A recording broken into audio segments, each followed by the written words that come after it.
like that, yeah. I like that, yeah.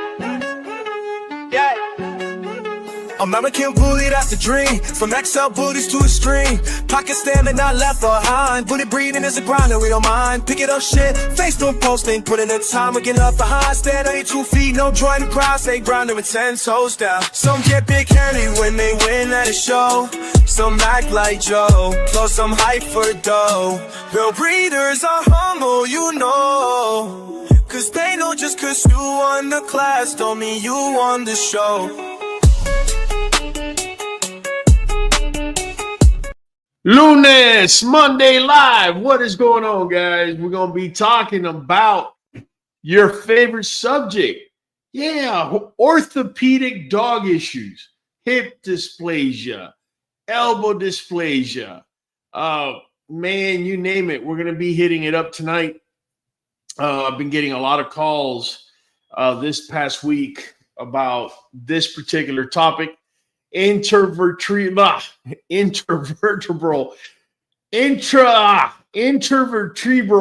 disc disease, IVDD, better known as luxating patella, cruciate ligament tear, which I've had in my yard, I've had to deal with.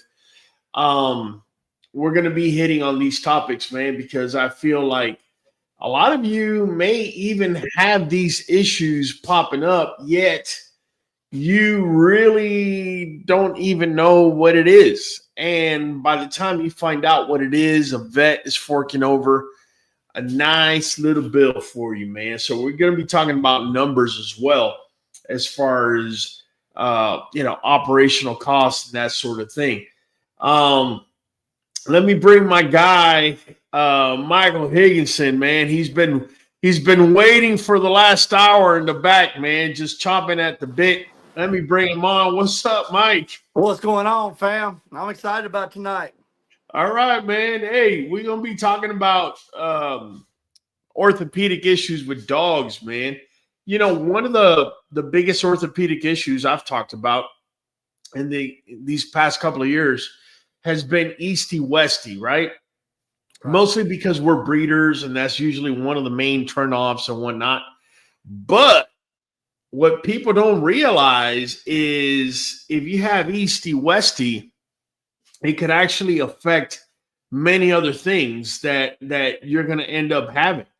One of the things that it may end up causing is arthritis, may end up causing limb deformity, right? Angular limb deformity. It may end up causing dysplasia elbows.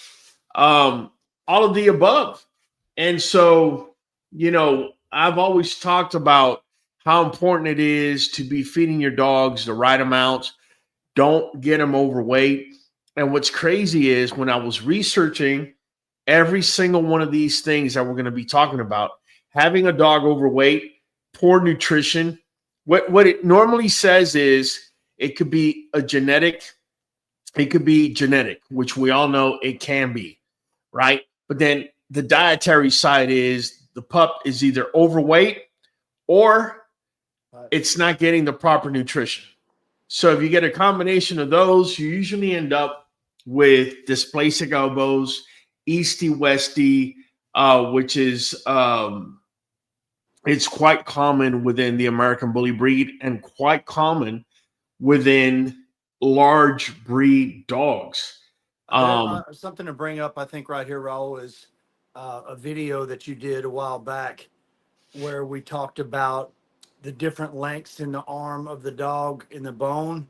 Yes. That can contribute to different types of east-west. And I think for anybody that's a dog owner, especially breeders, need to be able to go back and watch that video and identify which of the problems they're dealing with, so that they can breed away from it, or if they know if it's dietary. And that video you did that broke all that down was great.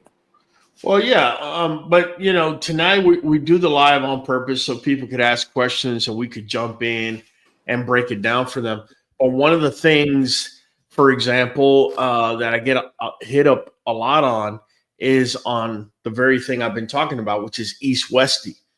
And I let people know, listen, a lot of times you're not going to see East Westie until the pup is 4.5 months to 6 months. That's usually when it really comes out and presents itself.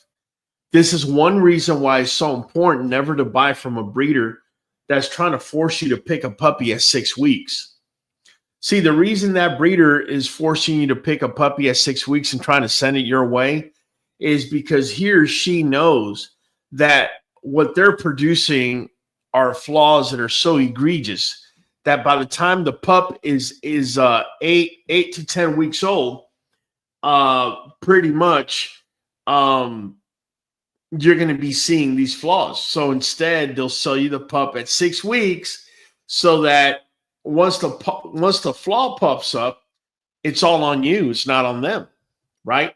So that's one of the main reasons why you want to deal with an ethical breeder and you want to pick puppies at 10 weeks. I'm not saying you're going to see everything at 10 weeks, but there are a few things that will pop up with a puppy at 10 weeks old. Mike, you're good, man? Yeah, I had to sneeze, man. I muted it, but I couldn't get your attention. I had to. Oh, you're good, man. You're good. I saw you. Yeah, I saw the secret sign, but I didn't pick up on it, man. My bad. I went down. That's good. Yeah. But yeah, man, a lot of breeders do that to sidestep you not seeing, for example, stiff stifles. That's another one.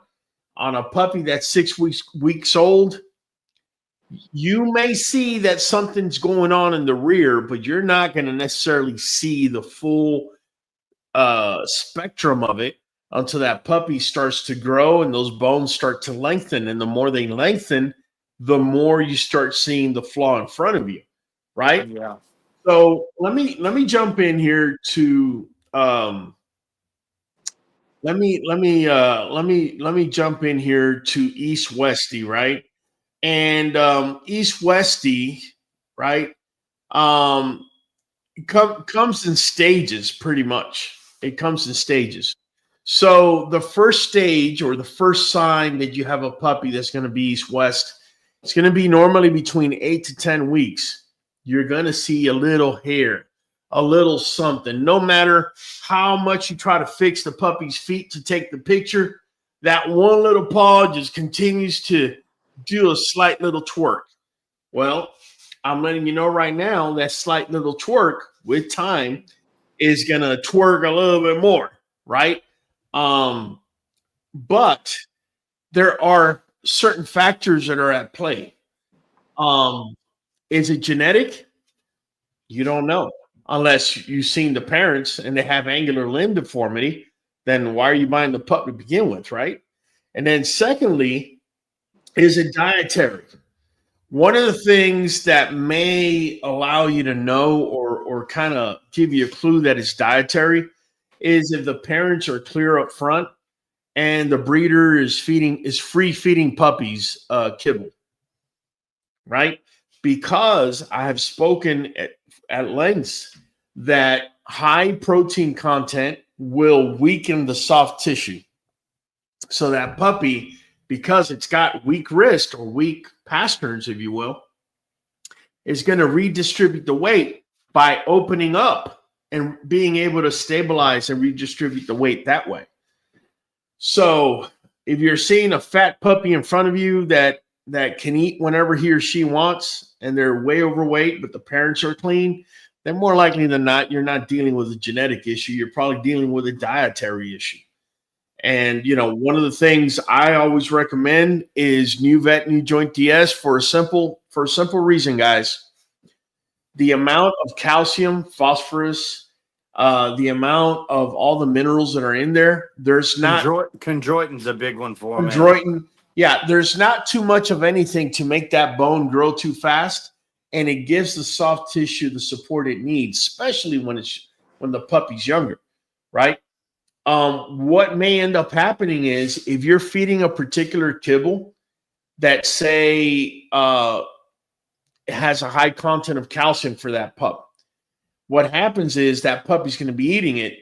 That's going to be sending signals to his DNA and to his body to make bone bigger and faster because we have an abundance of this mineral coming in, and you may end up destroying your pup, at least structurally, without even knowing, just based on what it is that you're feeding, You right? know, that's a big deal, what you're talking about right now. And I hope everybody that's Yeah. got any dog, but especially our breed, it I hope they realize how much it affects the puppy.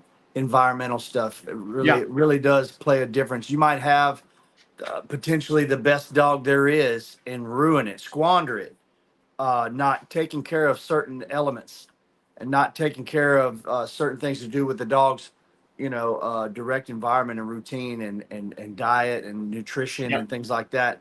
It's really, really a big deal. And to piggyback off what you said about the Nuvet, one of my favorite things about Nuvet is, we prefer raw over kibble, but Sure. when we're feeding kibble, I feel like it's the reinforcement that we need. I feel like it's giving the spectrum of nutrition that when you're feeding kibble you don't have. And need even Yeah. more with just a It, kibble. it's a crapshoot with kibble, man. It is. Did they overcook it? Did they leave it in too long?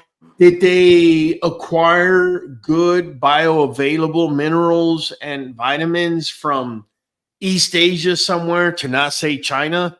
Or did they, there's just so many ifs and buts Yeah. that a lot of times that's why when you see people going on Nuvet, all of a sudden there's a shift. There's an immediate shift and an immediate correction. Now, I can tell you, we've been talking about East Westy, but something that's a little bit more common than that, we're going to talk about hip dysplasia. Okay. There is a genetic predisposition. However, the veterinary community is split. It's not 50-50 because you guys already know, okay, big pharma, right? Big pharmaceutical plays a lot of influence, or has a lot of influence over a veterinary student. I had this conversation with a vet this past weekend, and he or she did not realize they had been indoctrinated. And I spoke it over with this person several times, and I didn't change their mind, but they went from absolutely not to there is a possibility. So I felt I made a lot of headway, and I'll explain to you guys real quick what I mean. I'm What laughing at happens is, yeah, what laughing at happens Adam's. I was is laughing at Adam's comment. what happens is big pharma will go ahead and donate to a veterinary university that has a veterinary department. There's not many in the country, guys. You would think for as large as the country we had, there would be maybe more than 20, 25. There really isn't. And what ends up happening is big pharma will donate, say, a library or fund some sort of research that's convenient for them, whatever the case may be. My whole point is there's money involved and there's interest involved. What ends up happening is they'll say, well, I want you to use these particular books in the curriculum. And that book may be saying things like, we don't want you to feed raw. We want you to feed kibble because kibble is the next best thing to earth in feeding your dog. Guess who's behind that? Who's behind the book? Big kibble, right? Kibble companies. They're going to influence whoever wrote the book to say that this is the best thing. And then they're going to have a study, which it's going to be funded by kibble, right? To have kibble scientists say, yep, no, absolutely. Hill Science diet is better than raw any day of the week, right? We all know for that to not be true, but this is how things work, man. And you got to kind of have that understanding to be able to comprehend, right, that, you possibly can be causing these orthopedic issues to your dog if you're listening to these quacks. Yeah. Right. Because they're just there to take your money, man. They're not there for anything else. That's what this platform's all about. I mean, at the end of the day, putting in the work to educate people so that they don't just get blindsided, because everybody's trying to get their money, from people trying to sell them dogs, Yes. to the vets, to Track Supply and Petco and any other place that sells products. I mean, it's like good marketing will get them every time if they just don't know what they're looking at. Yeah, Frida Strevia, for example, look, she says, now that you mentioned that, Kyle, I have had the same encounter of being a real bond and separation anxiety when I got the puppy at early age.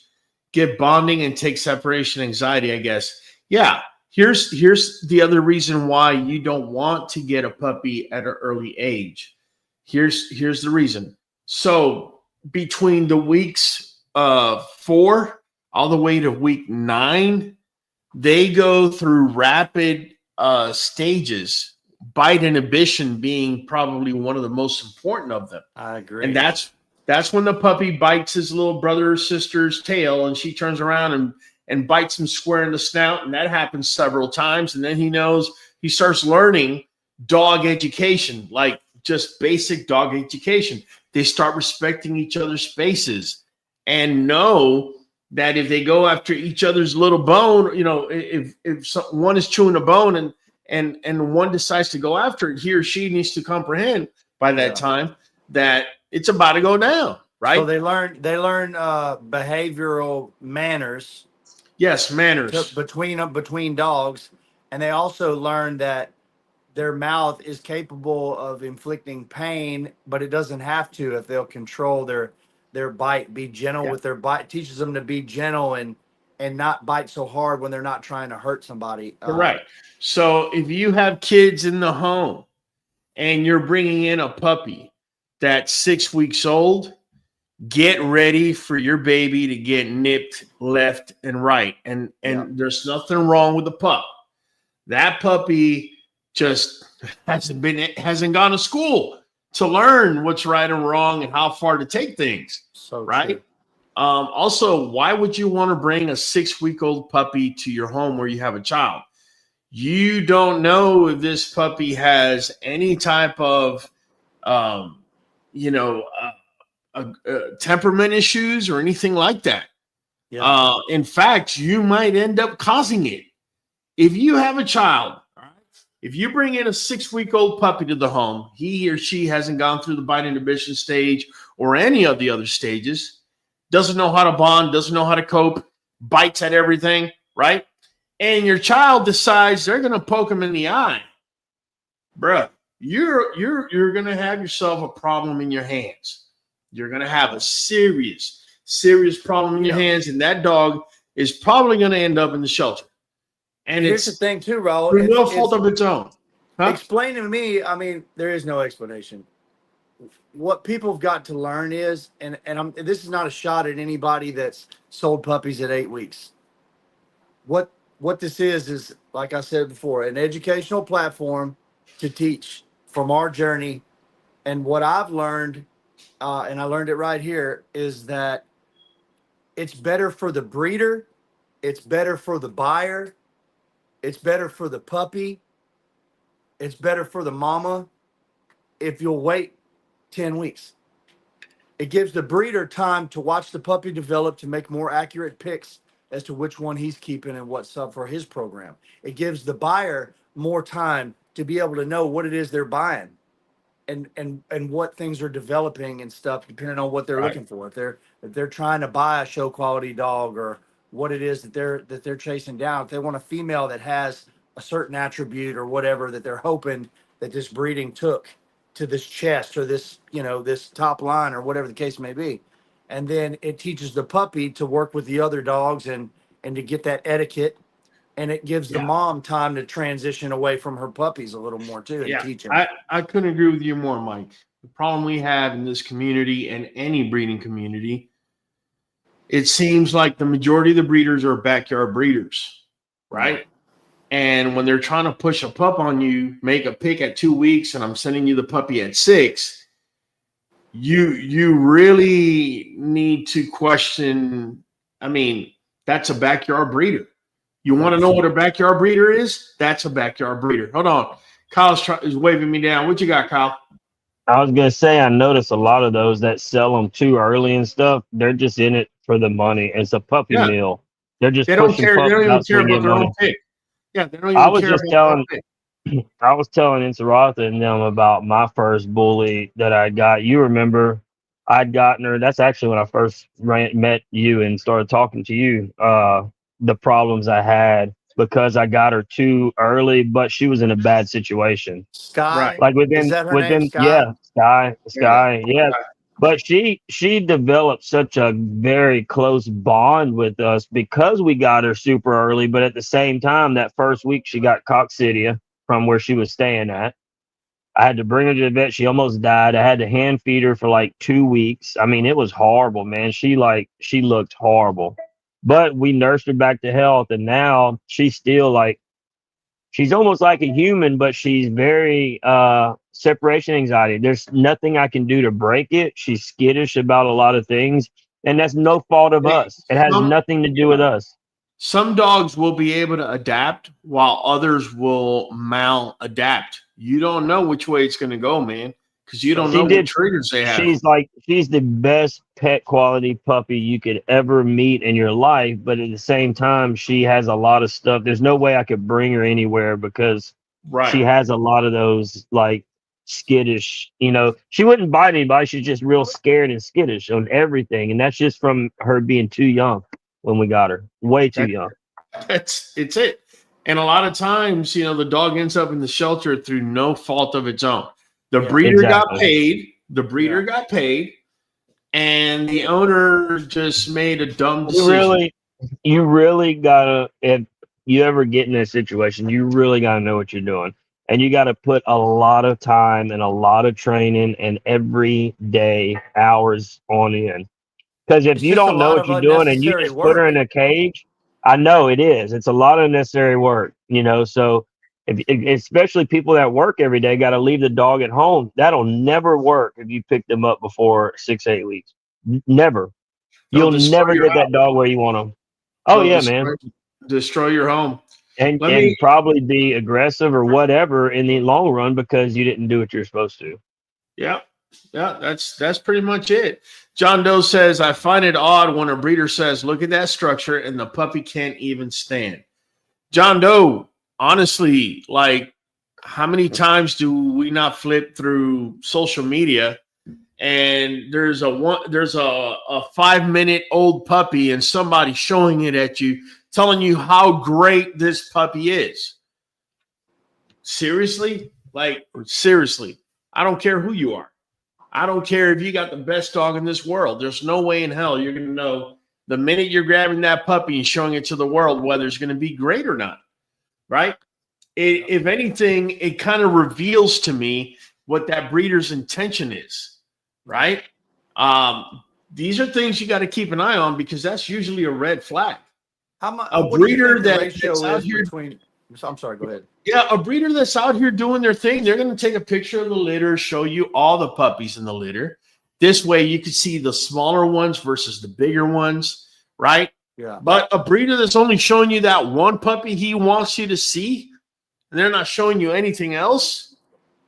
I mean, a lot of times, I hate to say it, man, because I've been wagging my finger at this community forever and a day. But a lot of times we're ignorant and we walk right into it. We make impulsive decisions. And then we got to scratch our head and try and figure out what the hell happened. And what happened is you got a backyard breeder just scaffold you. That's what they do. They show you only that pup, or they bring this dog out. This is the puppy's dad. The dog is a freaking train wreck, but dude grabs his wife to put a G-string on so she can show her booty next to the dog. And hey, that's a good-looking dog there, Mike. What do you think? Right? And it's almost like, dude, if you really need to go that route and you're capable of showing your wife off just to sell a pup, like, it just speaks volumes, man. And I only wish the community would take a little bit of heave to that. I was going to say in between there, sorry I interrupted you, but I think it is mostly backyard breeders, like you said. But I think there is, I don't know why it's on my mind tonight, is, there's a chunk of the community that's just uneducated. They get into breeding dogs and they don't know unless they learned it here. Yeah. Because you don't hear it anywhere else that you should keep a dog to 10 weeks. you just don't hear it. I mean, if somebody's getting into breeding and they have a litter of puppies at home and they're like, all right, well, if they ask anybody, how old does the puppy need to be before we start letting people pick and then get rid of them?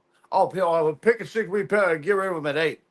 And that's just the consensus because people are uneducated. And I don't know that it's people even trying to skim by as much as it is like, just misinformation. Well, I've had people reach out to me, already paid a deposit, and the breeder's telling them to pick at 2 weeks.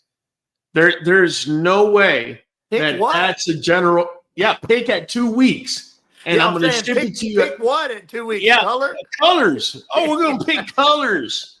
I'm telling you, bro. Things get creative.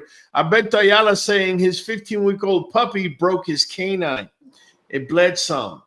He's not hurting and is eating kibble. 15 weeks, so he's under 4 months. So my question to you, Alberto, was that canine from his first initial set of teeth, or was it from the second set of teeth that came in? If it's the second set of teeth, you need to go to the vet. All right. If it's the first set of teeth, don't even worry about it. You're going to be just fine. It's really that simple. Yeah. So let me know so I can answer that. Yeah, depending on how it splits upward, or if it's just broke off.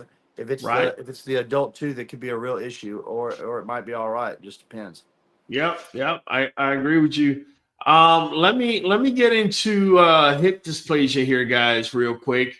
Again, on the hip dysplasia, let me break it down simple.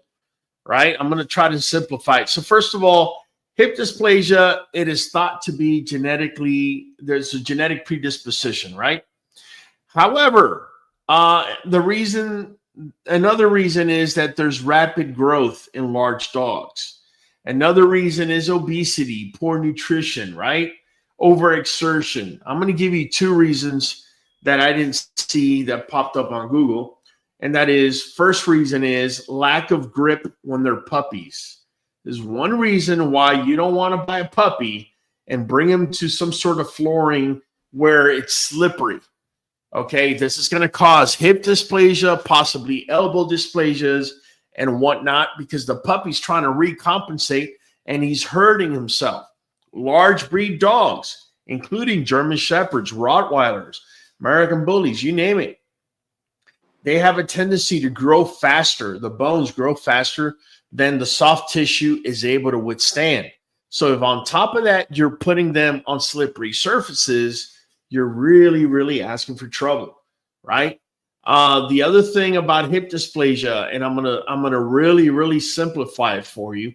Hip dysplasia is nothing more than the ball and socket, right? So the hip is all a ball going into a socket, okay? And the more there's space in there, the worse off you are. There could be moderate hip dysplasia, and you might be able to get away with it for a long period of time.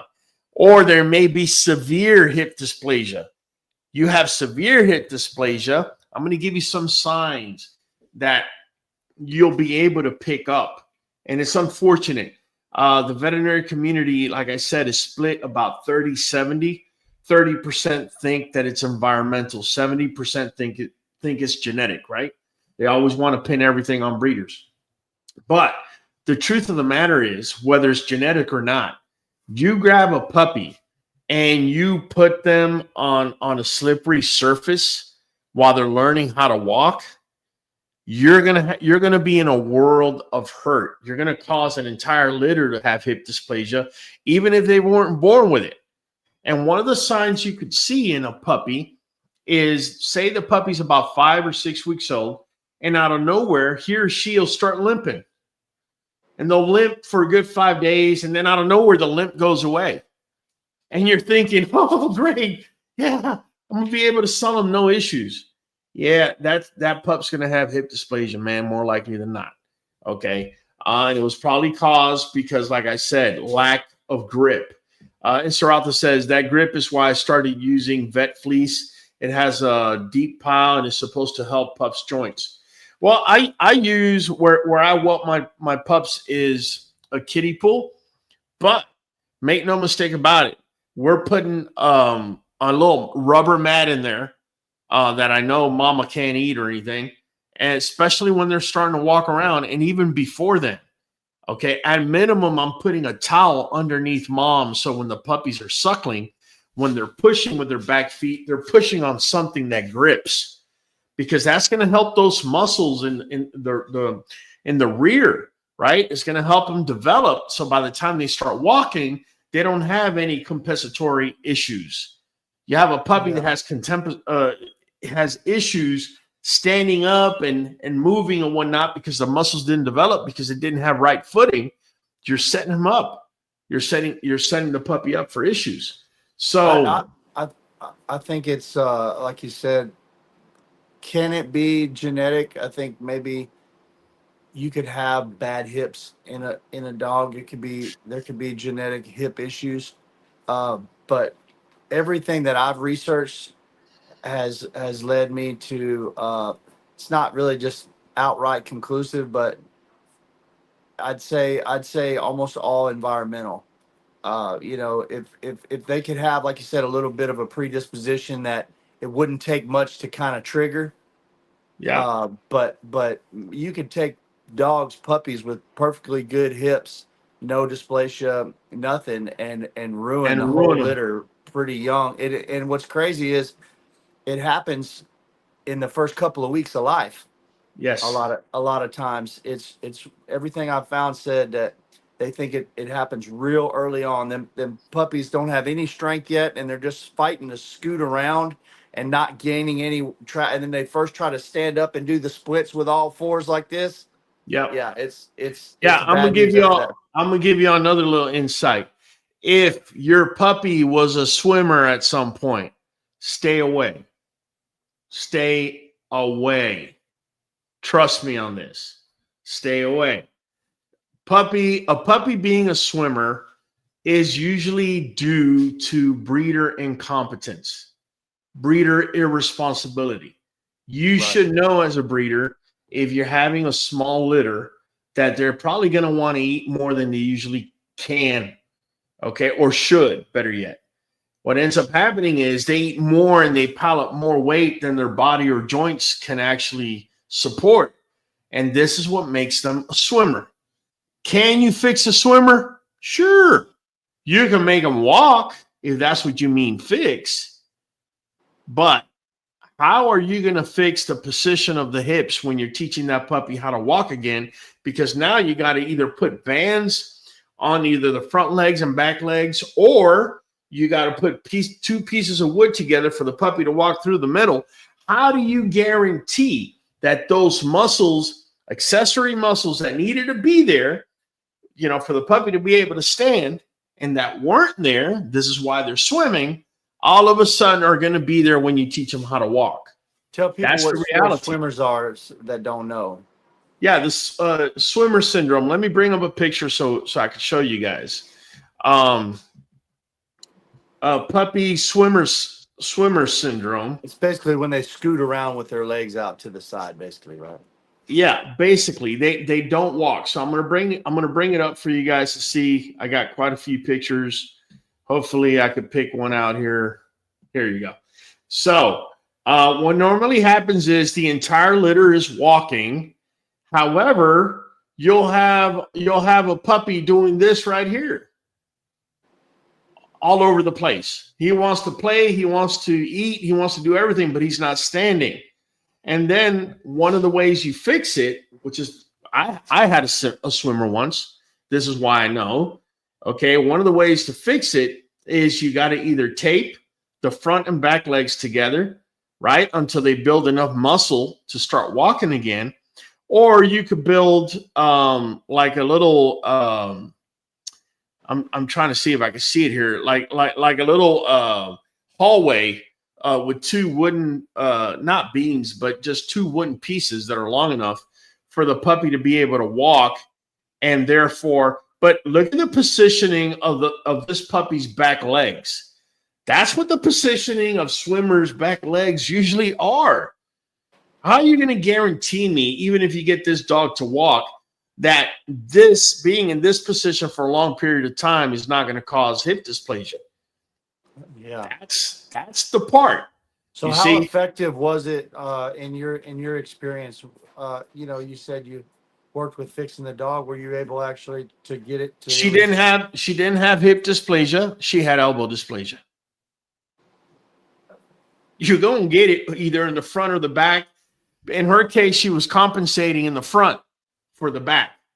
Yeah. She didn't have hip dysplasia, but she had elbow dysplasia. For those of you that don't know what elbow dysplasia is, and I was speaking earlier how easty westy can cause elbow dysplasia. Let me show you what I mean, right? So, hope the picture's up. Yeah, it is. Right. So, I want you to take a look at this Rottweiler over here, right? I want you to take a good look at him because down here, he has got easty westy, right?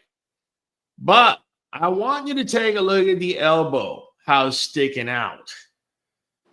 Okay, and that's because the paws came out, and so it kind of twerks or twists the bones all the way up to the elbow, and it's causing the elbow to compensate by coming out. Right. Okay, I had a really hard time finding a picture that can show this because breeders are really good at hiding elbow dysplasia because all you got to do is take a side shot, and it's going to be really hard for you to be able to see elbow dysplasia. But when you get a front shot like that, what's going on, NWA? When you get a front shot like that, then you can see everything that's going on. And in that particular picture, right, that east-westy, let me get in there so y'all can see my mouse. Can you see my pointer? No. Okay. So what's going to happen to this dog if he doesn't have the right supplementation long-term? Down here, he's going to end up having something called angular limb deformity. And that usually leads to arthritis pain, and the dog is probably not going to want to be doing activities because obviously he or she's going to be in pain. But the problem you have here is not just angular limb deformity. You also possibly can run into elbow arthritis. Elbow dysplasia usually causes arthritis in the elbow. So, and I don't mean when the dog is 8 or 9 years old. By then, you should expect the dog to have some sort of arthritis. Not that you want to, but, if they told you your 9-year-old dog has elbow arthritis, like it's not the end of the world at that point. I'm talking about by the time this dog, let's say this dog right here was 1 or 2 years old. It's not out of the question that by the time he's 3, 3.5, he's got arthritis down here and up here on the elbow. And now you have yourself a major issue because now you may have a dog that that has an extremity that goes limb or doesn't want to be active or can become irritable if he or she is under pain and you're not realizing this. I'm going to tell you guys something. I got called this past week, and sometimes people's ignorance really, really surprises me. Okay. And I don't mean it in a despective way.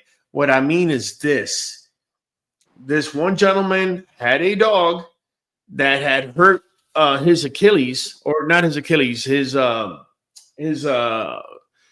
cruciate ligament in the back leg. And the dog was sitting in a corner somewhere, and he had told the whole family to stay away and leave the dog chill. But his youngest son, who's 6, was over there petting the dog. I'm like, dude, get your son away from the dog. The dog interprets pain a lot differently than you and I ever will. Okay, let me explain something to you guys. The adrenal glands are these glands that are on top of our kidneys. Okay, animals like deer, for example, that need to be on high alert 24/7 because they are prey. They have really big adrenal glands on top of the kidneys. And that's so they can produce adrenaline, right? And they're able to cope with stresses and dangers and threats and so on and so forth. Dogs' adrenal glands are about yay big. You know why? Because they are predators. They're not prey. They're not meant to be under stressful situations. They don't have the capacity to be in a stressful situation for a long period of time. This is why you never corner a dog, because if you ever did, you're going to get a lion, right? And that's where this whole thing comes at. So if you have a dog that's in pain, hurt, make sure you have your children away from the dog. The dog may snap at the child, and it's not because it's aggressive in any way. It's just irritable, and it doesn't have the capacity to cope with it. It's also scared because it's hurting. Yeah. It just doesn't have the capacity to deal with it. So, that's really, really important to know. John Doe is asking, what would be the best time to get hips OFA tested to be when joints set, and at what age it will set? Anticipating around 2 years. Yes. OFA is 2 years. I believe pen hip. I've had some people tell me pen hip is done at a year. I am not an expert to sit here and say pen hip is better than OFA. They definitely know something I don't. But I can tell you, if you show up to me and you're talking about your dog has OFA and he's not 2 years old, it's going to be meaningless to me. Because as far as I know, OFA requires the dog to be 2 years old. They want to make sure bones are sealed, and what they're looking at is going to be something that is going to be pretty much set in stone. They don't want to just go in there when there's still moving parts, right? So that's what I think. And Sorrel says, that's what makes me so angry when I see people saying these dogs with elbows bent out and overstacked is fire. It drives me crazy. Well, that's the problem. The problem is, and that's precisely what the community doesn't want to hear, right? This community is hilarious when you speak to it straight and you tell it what it is. Oh, I don't want to hear, I don't want to hear, I don't want to hear. But the truth of the matter is the majority of us in the community, whether we like it or not, the great majority are backyard breeders.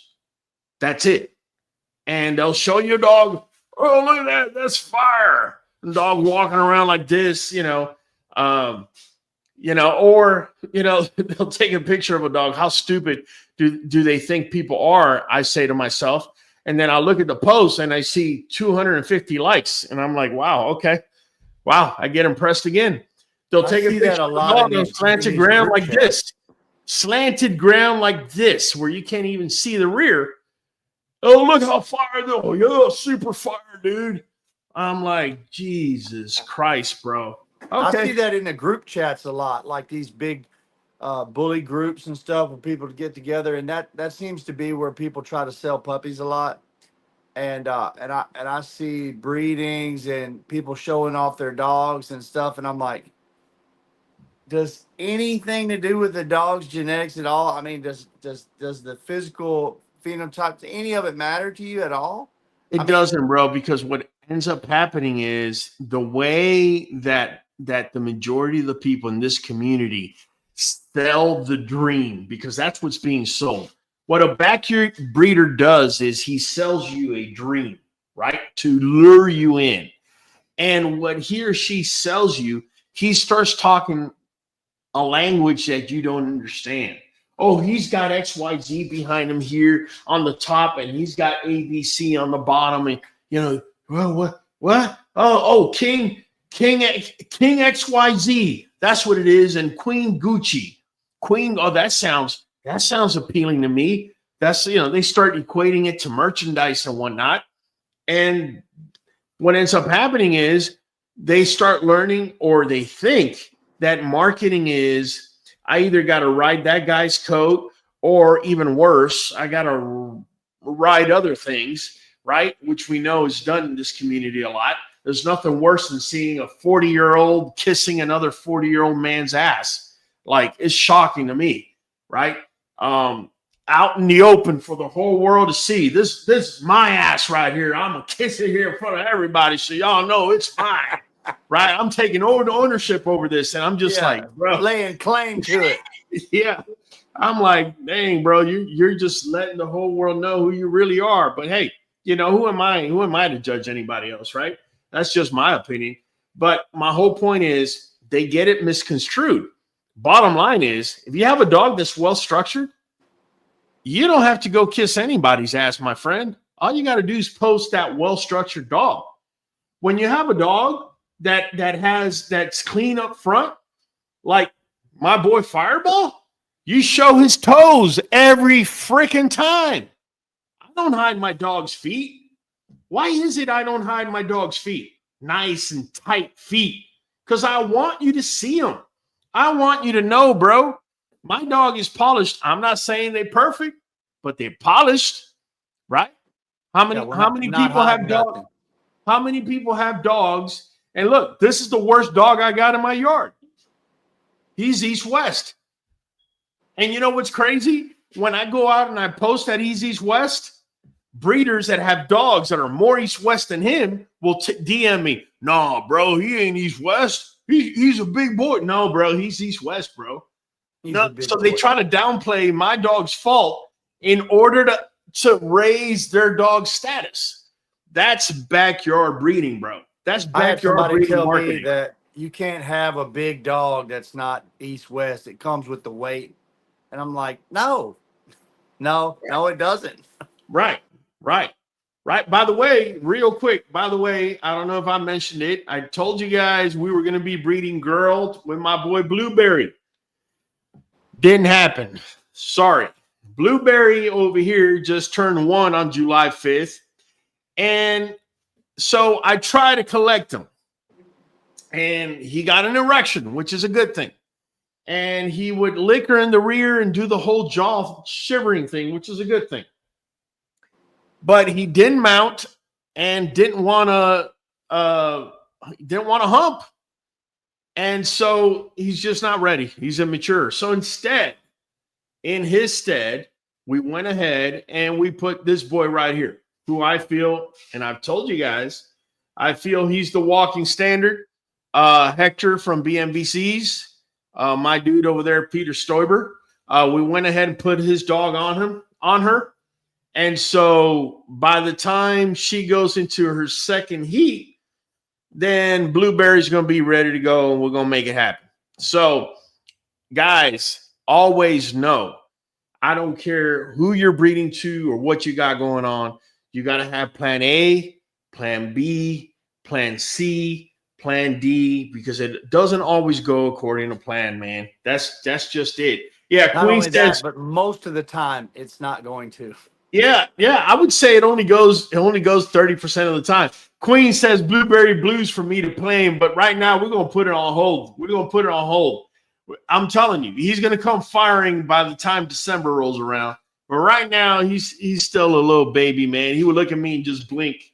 I'm like, it's right there in front of you, buddy. Just looking at me blinking. Hey, like, but everything happens as it should, man. I'll tell you what, like you said, Hector is the walking standard. He is an amazing dog, and he's gonna be great with girl. I think so. Look at that rear angulation, man. How many dogs do you see out there that the owner takes a side shot like that? Well, here's the thing. I mean, just at that picture, look at the muzzle length, look at the shape of the stop and the skull. Yep. Look at the neck. Look at the shoulder musculature. Yep. The way the chest is protruding forward. The way that where the elbow meets, the rear angulation, the top line, the thick hams in the back. I mean, that dude. Look at that chest. Look at that chest spread on that guy right there, man. Hey, and I'm the first person that's going to tell you he's East-Westy up front. He is just slightly East-Wested. Yep. Yeah, but you know what? It's all good. It's all good. You're never going to get a perfect dog. But this is the closest thing I've seen to perfection, bro. That's hands down. From top to bottom, from front to rear. Hey, so when he says he's seen, he doesn't mean on the internet. He means and talked to me about halfway there and halfway back at least. Drove all the way to Virginia before Peter moved recently. And it was what, an 18-hour drive, drove down there? No, it was 20 and I didn't sleep. And when I got there, I kid you not, I wanted to blink and I couldn't close my eyes. My eyes were dry. He called me from the yard, y'all, and said, Mike, it's everything we hoped it would be, baby. It's looking great, you know, and I got some videos live right then, y'all, and I'm tell you what, Hector is a big deal. And Peter's got some other dogs there that are very impressive too. Yeah, I couldn't agree with you more. Brayman says, I saw him post Hector Juice heading to Texas. I was wondering if he had a change of heart on Blue. No, I promise you it wasn't a change of heart.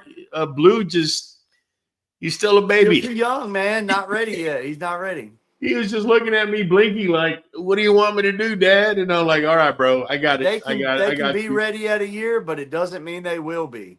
Yeah, this is correct.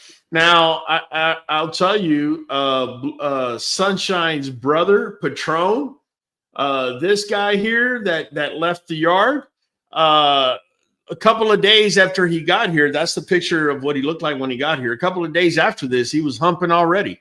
Some dogs are just more ready for it than others. And what's crazy is this, guys. After we did the TCI, okay, then the following day, Blueberry decided he wanted to hump.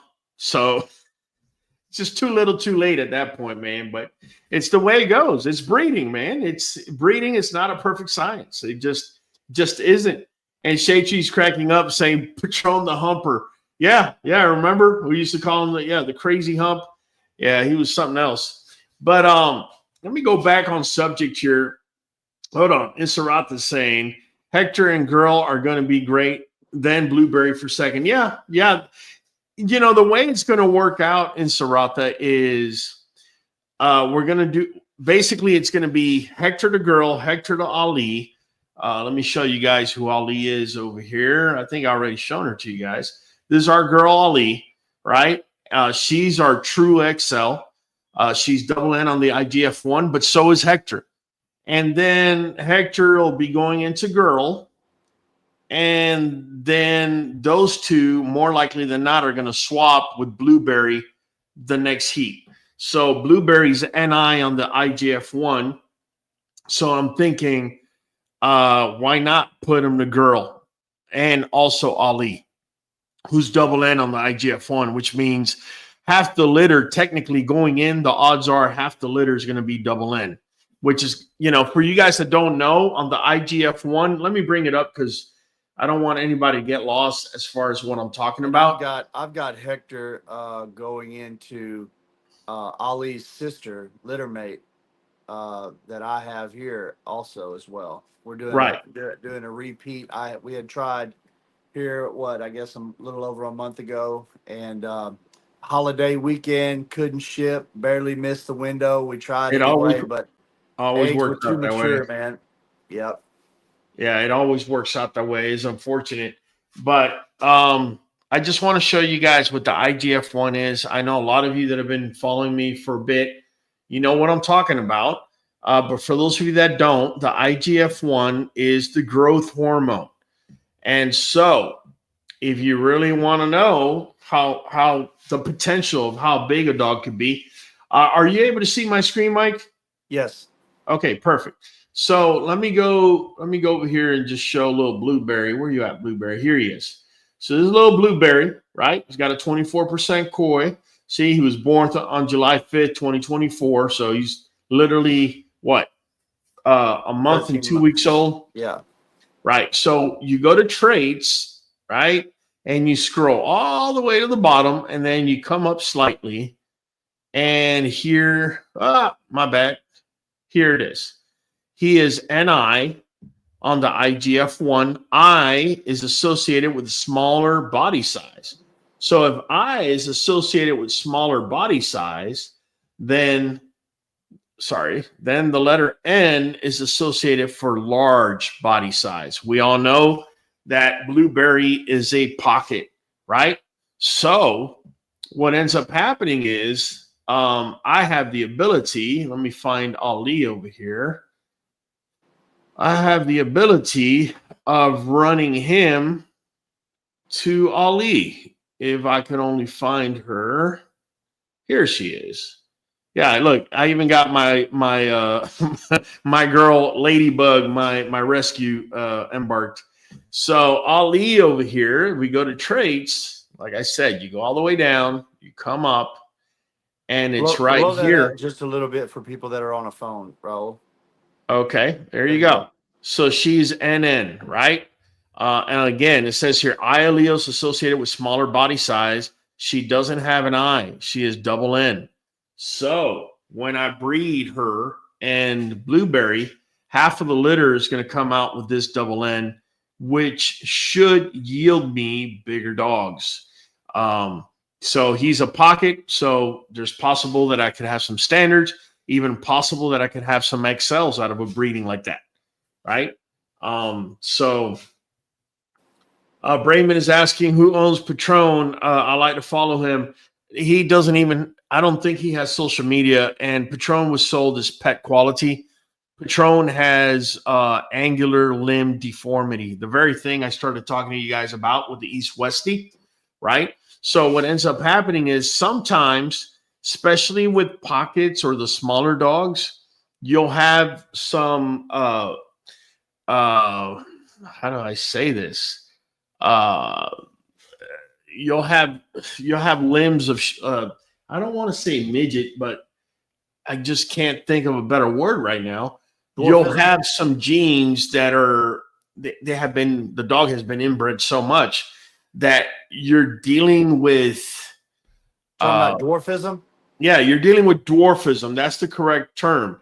You're basically dealing with dwarf genes, and unfortunately, when those genes are crossed with a bigger dog, rather than them correcting themselves, they can cause angular limb deformity. So I'm going to show you, and his owner knows full well what he's got. I spoke everything about him. Angular limb deformity in dogs. So I want to show you guys so you can see exactly what I'm talking about. Let me do that. Bring it up. Here you go. So this is what angular limb deformity looks like, guys. Okay. This right here, if you have a dog, here you go. If you have a dog showing this like that, okay, that's not even East-Westie anymore, man. That's full-blown angular limb deformity. And that's got to do with the fact that that dog is walking around with some sort of dwarfism. Okay. Unfortunately, it was his or her turn. Sometimes in a litter, you only have one puppy that will have something like that. But, and that is genetic, man. There's just no way around that one. It really, really sucks, man. Sulema says she needs a serious conversation with Blueberry. Yeah, John Doe said dwarfism, and he's absolutely right. Yeah, Inserata dwarfism. You guys know which way I was headed, man. Carmelo and Chica, and how do you go about doing the genetic codes for finding out? You don't do them yourself. What you do is you genetically test your dog. You literally just swab inside of their mouth for about 30 seconds, and you follow the instructions, put it back in the package, send it back. And they're going to run the genetic testing on your dog and tell you what it is that your dog has or doesn't have. We use Embark. There are other options, but there are.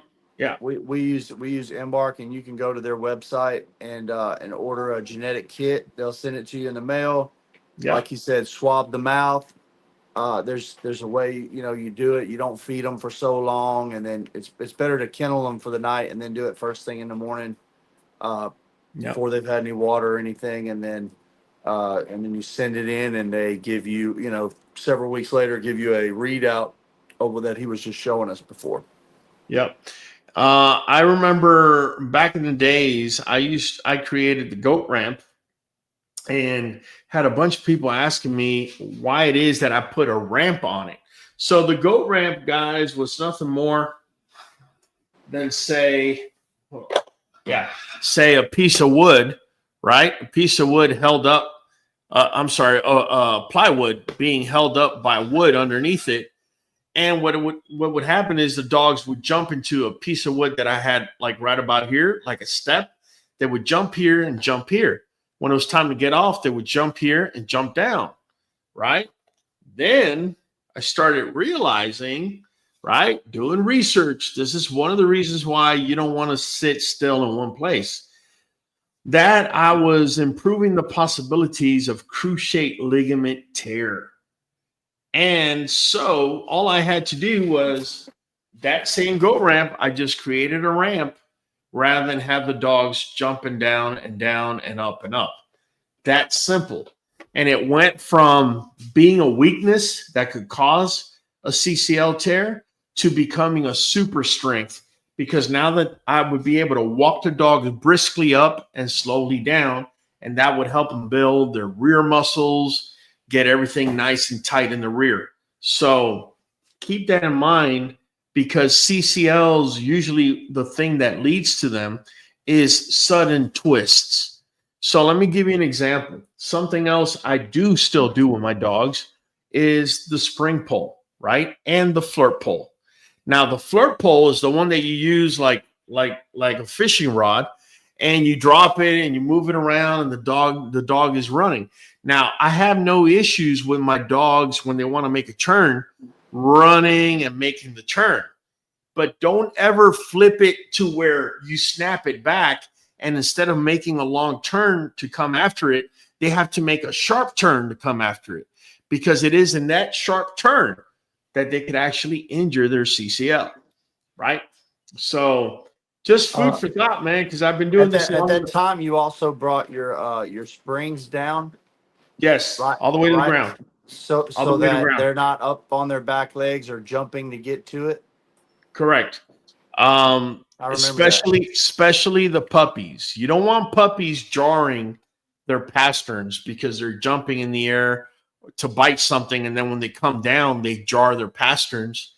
You got to keep in mind that bones do not seal until the dog is 2 years old. So if you have the dog jarring a bone that hasn't sealed, you're able to shift and move things around. That's the reasoning behind that, guys. Carmelo and Chica saying thanks. Let me see. Adam, make sure the dog doesn't eat or drink or interact with other dogs for 2 hours before the embark test. Yeah, make sure. Yeah, good thing, Adam. Make sure your dog doesn't have dog food inside of its mouth. Say you fed him a piece of chicken, and there's a piece of chicken somewhere stuck in the mouth, and you're rubbing this thing, you're getting some chicken DNA rather than dog DNA. So he's absolutely right. What we did, we actually just kenneled them for the night. And then first thing in the morning, let them out of the kennel and DNA test them right there. We know they've been up all night. They haven't had anything in their mouth. So that's how we did it. XL Champ saying his dog has been eating less and drinking a ton more. Well, it's hot, man. It's either hot or you have a dehumidifier, which we spoke about on Friday, to stop any flea outbreaks. So I don't know. It's one or the other. Adam Fields is saying ACL. No, there is also ACL, Adam Fields, but I'm referring to the CCL. Well, CCL/ACL. You're right. My bad.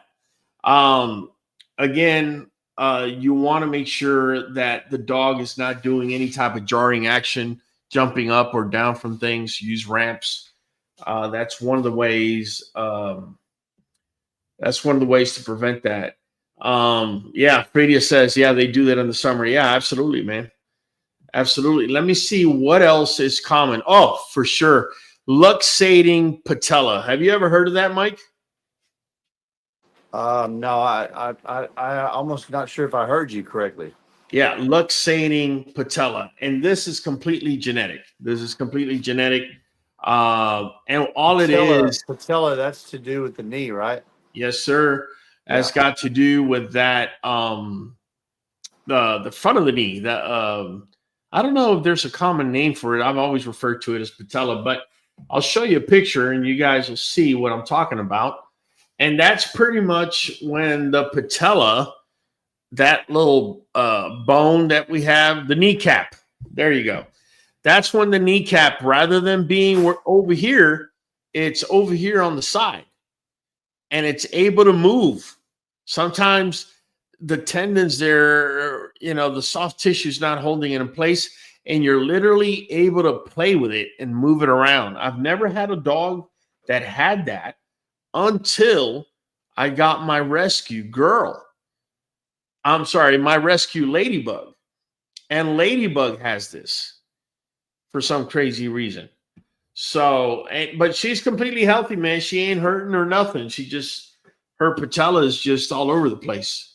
Is it something that is more common in that breed than ours, maybe? Or well, her breed is mutt. I did an embark on her, and her koi is 1%. Let me put it that way. She has a little bit of everything. Every dog you could imagine on earth, she's got a little bit of it. So, Queen's New Blood says, any dog I have outside of the mom, I don't feed until nighttime since it's so hot to avoid them vomiting and back up. This is a good point. This heat, you got to realize the dog's body has to make a decision. Do I keep myself cool with the blood supply I have, or do I allow the blood supply to go to the digestive system to help digest the food? And so that's if the dog is hot and you're feeding it, it's possibly going to throw up, man. It's just really that simple. So listen, that's pretty much going to be it for tonight, man. I mean, osteoarthritis, things like that. We know they come to fruition based on things like East-Westy, things like, malnutrition, overweight. And when I say malnutrition, you may have a dog that has an appropriate weight on them, but when you go to that bag of kibble, the first 2 proteins on there are meal next to it. And I've already spoken that meal is pretty much a poor protein to feed a dog. So, Alberto finally answered. He says it was the puppy's first set of teeth. He broke straight of 3/4 of it. Okay. So, Alberto, more likely than not, the second set of teeth are going to come in. You need to visibly check and see for that first set tooth that broke, that 1/4 you still got in there, for it to come out. Otherwise, you have to go to your vet and get that taken out. Otherwise, you could be dealing with infections, man. And oral infections in dogs are pretty nasty. So, don't know the name of the breeder. I know I paid for a stud to get his health tested, and she found out the stud had a whole missing hip socket. Movement was so great, too. The main reason to always check. It's unbelievable, bro. Unbelievable. But it is what it is, man. Let me bring Kyle from the back. Kyle, you want to start us up, man? Yes, sir. Let's do it. It's your boy Hollywood Holland, your boy in the back at the cube. We're catching you on the next one. There you go. Higginson. Michael Higginson with Creek Bank Kennel, your co-host with the most, catching you on the next one. There you go, guys. We do this every Monday, every Friday, 8 p. CST. I know this topic could be a little bit lengthy, but it's probably one of the most important topics for you to learn. Either way, it's been Roll from the Q. I'll be catching you on the next one. Yeah.